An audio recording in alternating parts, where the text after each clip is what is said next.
ஸ்ரீமன்னாராயணா ஹரிநாராயணா ஸ்ரீமன்னாராயணா நாராயணா ஸ்ரீமன்னாராயணா நாராயண பட்டதிரி உருகும் பரமனா நலம் தரும் நாராயணீயம் அருள் வழங்குமே தினம் நம்மை காக்குமே. கிருஷ்ணேனம் பகதேன ரந்து மதுனா மிருத்பக்ஷிதா ஸ்வேச்சயா தத்யம் கிருஷ்ண கயேவ மகமுசலீஹி மித்யம் வபஸ்யானனோ யாதே கீதி விதாரிதே சிசுமுகே திருஷ்ட்வா சமஸ்தம் ஜகத் மாதா யஸ்ய ஜகாம விஸ்மய பதம் பாயாத் சனக்கே சவகா. நாராயணியத்தினுடைய பக்தி பூர்வமான 15வது தசகத்துல பக்தி யோகம் தான் முக்கியம்னு சொல்லி பூர்த்தி பண்றாரு நம்ம அனுபவிச்சோம். அதே பக்தி பூர்வமாக அடுத்த தசகங்களை எல்லாம் தொடராராம். அதனால தான் பகவத்கீதையினுடைய சாராம்சத்துல கூட சுவாமி தேசிகன் கர்மயோகம், ஞான யோகம், பக்தி யோகம்னு பலவிதமான யோகங்கள் இருந்தா கூட எல்லை இல்லாதல் சீலமாம் முதக்கடலும் எல்லை இல்லா விபூதி எல்லாம் தனது ஆனமயம் எல்லையில் பக்திதனை எழுவிக்க திருவருளால் எல்லையில் ஈசன் எம்பினல் இந்திரன் மைந்தனுக்கே. இந்திரனுடைய மைந்தனுக்கு பக்தி யோகத்தை சொன்னான்னு கிருஷ்ணார்ஜுன சம்வாதத்தை எப்படி பூர்த்தி பண்றாருன்னு கபில வாசுதேவனுடைய சரித்திரத்துல நம்ம சொல்றோம். என்ன ஒரு ஒத்துமைன்னு சொன்னா, நாராயணியத்துல நம்ம அனுபவிக்க இருக்கக்கூடிய அடுத்த தசகமான 16வது தசகத்திலையும் இதே பக்தி யோகம், நரநாராயணனுடைய அவதாரம், தக்ஷன் மனுவம்சத்தினுடைய விவரங்களை எல்லாம் சொல்லி நரநாராயணனுடைய ஒரு பெருமையை ரொம்ப அழகா ஆரம்பிக்க இருக்கார் நாராயண பட்டத்திரி. அதனால தான் 15, 16 இரு தசகங்களும் ஞான யோகம், தவயோகம், பக்தி யோகத்தை எல்லாம் நமக்கு காட்டுவதாக அமைந்திருக்கின்றதாம். அதனால தான் எல்லையில்லா, அதாவது சுவாமி தேசிகனுடைய அழகு எல்லை எல்லை எல்லைனே 4 தடவை எல்லைன்ற பதத்தை தமிழ் அழகா உபயோகம் பண்ணார் பக்தி மார்க்கத்துக்காக. அந்த ஒவ்வொரு எல்லைக்கும் ஒவ்வொரு அர்த்தத்தை சொன்னது தான் அவருடைய ஒரு பெரிய சிறப்பு. அதாவது சீலம், அளவிட முடியாத திருக்கல்யாண குணங்கள் எல்லையில்லாத அளவுக்கு இருக்கக்கூடிய, அளவிட்டு கூற முடியாத லீலா விபூதி, நித்திய விபூதினு எல்லை இல்லாமல் இருக்கக்கூடிய பரமாத்ம ஸ்வரூபனாக கபில வாசுதேவனாக அவதரித்து நரநாராயணனாக அவதரிக்க இருக்கக்கூடிய சாக்ஷாத் கிருஷ்ண பரமாத்மாவனுடைய எல்லையில்லாத பக்திதனை, அளவற்ற பக்தியை உண்டாக்கக்கூடிய என்னுடைய தியானம் இருக்கே, எல்லையில் ஈசன் எம்பினான் அளவற்ற ஸ்வரூபம் சுபாவமுடைய பகவானுக்காக இருக்குன்னு கண்ணனு அர்ஜுனனுக்கு பகவத்கீதையில உபதேசம் பண்ணாராம். அதே உபதேசம் தான் நரநாராயணனாக பின்னாடி வரப்போறது. அந்த நரநாராயணன் தான் கண்ணனாகவும் அர்ஜுனனாகவும் அவதாரம் பண்ண போறான்றது ஒரு அவதாரிகையாக இந்த ஒரு தசகத்துக்கு நமக்கு அமையறதாம். ஆக 15 தசகங்கள் நாராயணியத்துல நமக்கு பூர்த்தி ஆயிடுத்து. 15வது தசகம் உயர்ந்த கபில வாசுதேவனுடைய உபதேசமாக அமைஞ்சதான். அப்படி அமைஞ்சதுக்கு ஒரு பெரிய காரணம் என்னன்னா, நான் பாகவதத்துல எப்படி சப்தாகம்னு 7 நாட்கள் நாம பாராயணம் பண்ண வேண்டிய ஒரு முறை இருக்கோ, அதே போல சமீபத்துல நாராயணீய சப்தாகமும் பல இடங்கள்ல நடந்துட்டு இருக்கு. அப்ப நாராயணீய சப்தாகம்னா 7 நாட்கள்ல இந்த 100 தசகத்தை படிக்கணும். அப்ப அந்த 100 தசகத்தை படிக்கும் போது ஒவ்வொரு நாளைக்கும் எத்தனை தசகங்கள் படிக்கணும்னு மகான்கள் வழிவகுத்த அழகு இருக்கு. நாராயணீய சப்தாகத்துல ஒவ்வொரு நாளும் 15 தசகங்கள் நம்ம கண்டிப்பா பாராயணம் பண்ணணுமா. அப்ப 7 நாள்ல அது பூர்த்தியாகும் 100வது தசகம்ன்றது. அப்ப இந்த முதல் நாள் படிக்க வேண்டிய 15 தசகங்கள் கபில வாசுதேவனுடைய சம்வாதத்தோட பூர்த்தியானது. அதை முடிச்ச பட்டத்திரி உயர்ந்த 16வது தசகத்தை ஆரம்பிப்பதற்கு தயாராகிறார். அதற்குள்ள நாம் இப்போது தரிசித்துக் கொண்டிருக்கக்கூடிய திருக்கோயில் ஸ்ரீ பட்டை பெருமாள் சந்தான கோபால கிருஷ்ண சுவாமி திருக்கோயில். சேலத்திலிருந்து நாமக்கல் செல்லக்கூடிய ஒரு வழியிலே, சேலத்திலிருந்து சுமார் 32 கிலோமீட்டர் தூரத்திலே அமைந்திருக்கக்கூடிய ராசிபுரத்தில் கோயில் கொண்டிருக்கக்கூடிய இத்திருக்கோயிலில் இதோ ஆச்சரியமாக ஸ்ரீ பார்த்தசாரதி பெருமாளுடைய திவ்ய தரிசனத்தை நாம் கோஷ்டத்திலே அடைந்து கொண்டிருக்கின்றோம்.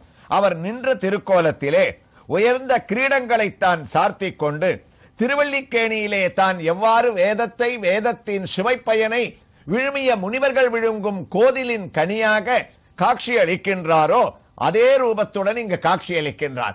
திருவல்லிக்கேணியை விட இங்கு இந்த விக்கிரகத்திலே ஒரு வித்தியாசம், இயற்கையாகவே இந்த சுவாமிக்கு இங்கு மீசையானது அவருடைய திருமுகத்திலே அமைந்திருப்பது.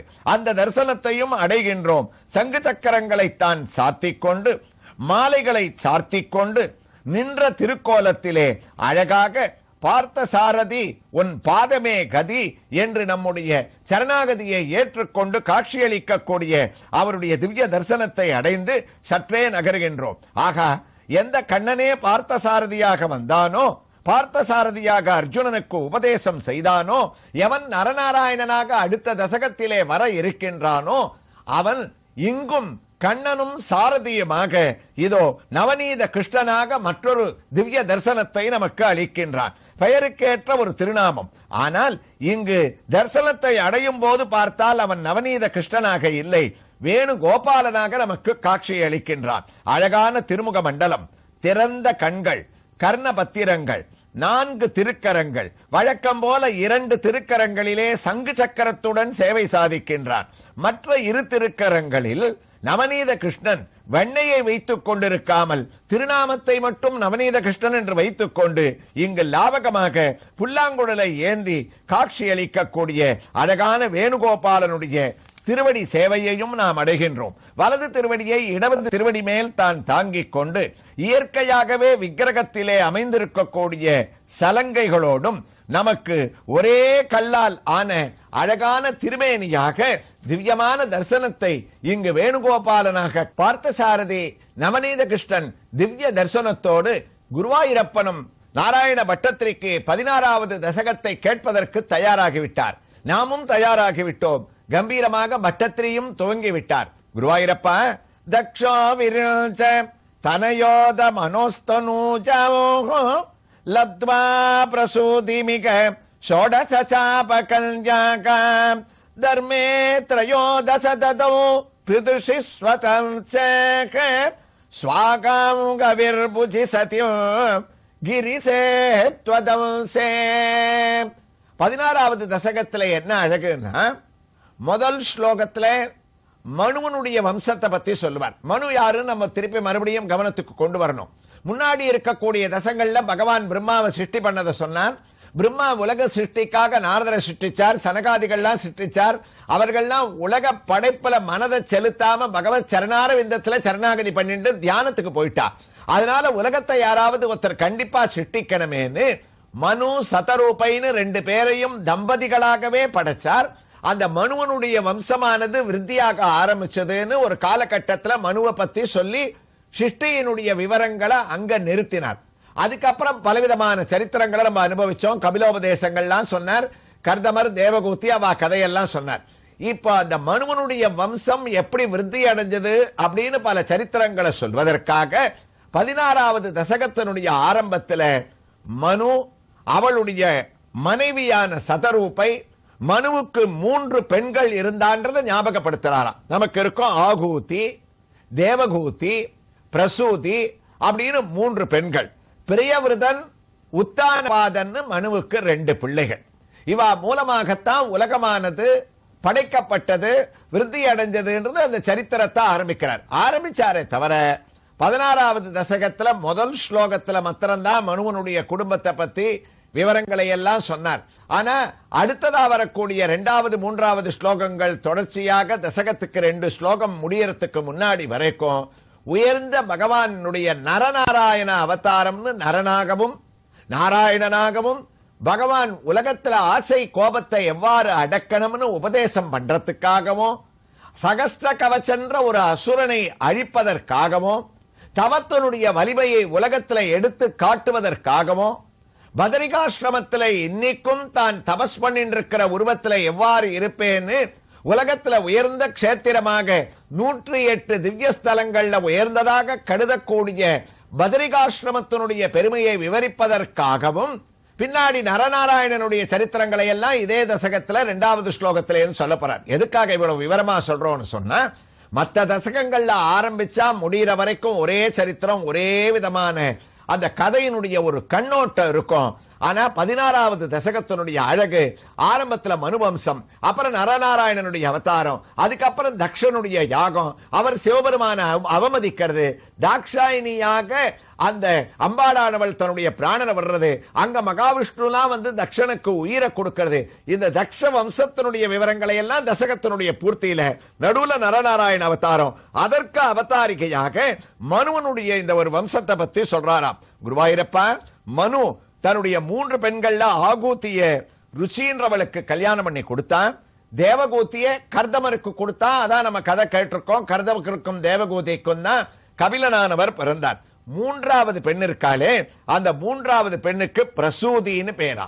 அந்த பிரசூதிய தக்ஷ பிரஜாபதினு ஒருத்தனுக்கு இவன் கல்யாணம் பண்ணி கொடுத்தான்.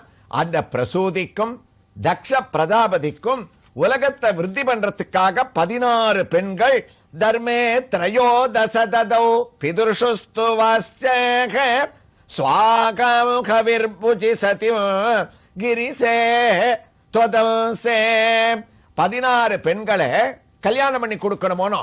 அதுல என்ன பண்றது? 16 மாப்பிளைய எப்படி தேடுறது? ரொம்ப கஷ்டம். அதனால 13 பேரை ஒரே மாப்பிளையா தேடிட்டாராம்.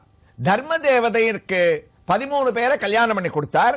யார் அந்த 13 பேர்னு பாகவதம் பேரை சொல்றது. பட்டத்திரி அவருக்கு அவகாசமும் சுருக்கி சொல்றதுனால 13 எழுதிட்டார் அவர். ஆனா ஸ்ரத்தா, மைத்ரி, தயா, சாந்தி, துஷ்டி, புஷ்டி, கிரியோன்னதி, புத்திர்மேதா, திதிஷா, ஹ்ரீர், மூர்த்திர், தர்மஸ்ய பத்யைகே. அதாவது ஸ்ரத்தா, மைத்ரி, தயா, சாந்தி, துஷ்டி, புஷ்டி, கிரியா, உன்னதி, புத்தி, மேதா, திதிஷா, ஹ்ரீ, மூர்த்தி. ஆக 13 பேரை பண்ணி கொடுத்தான. 16 பேர் பிறந்தது ஆச்சரியம் இல்ல. ரொம்ப அழகா இவா 16 பேருக்கு இவன் பேர் வச்சான் பாருங்க. நம்ம இப்ப ஒருத்தருக்கு பேர் வைக்கிறதுக்குள்ளேயே 1000 தடவை தடுமாற வேண்டியிருக்கு. இதை வைக்கலாமா அதை வைக்கலாமான்னு கிடுகிடுன்னு இவ்வளவு பேருக்கும் பேரை வச்சு ஒரே மாப்பிளையா தேர்ந்தெடுத்தான்.